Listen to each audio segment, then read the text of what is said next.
Le Fonds pour la science, la technologie et l'innovation veut apporter une solution durable aux problèmes liés à la fourniture d'électricité en Côte d'Ivoire. C'est dans cette dynamique que l'institution a décidé de faire la promotion des énergies renouvelables en général et de l'énergie solaire en particulier.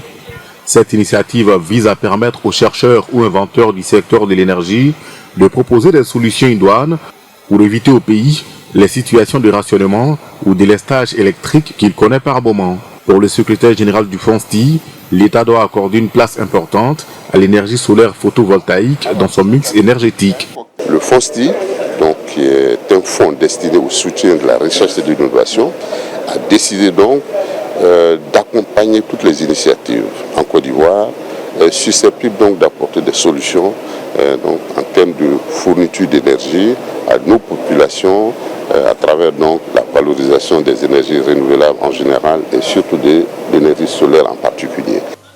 Au cours d'une conférence publique, professeur Boko Aka, directeur de l'Institut de recherche sur les énergies nouvelles, est revenu sur les opportunités de l'énergie solaire photovoltaïque en Côte d'Ivoire. Il estime qu'elle peut beaucoup apporter au gouvernement ivoirien dans sa politique d'électrification. C'est une énergie efficace.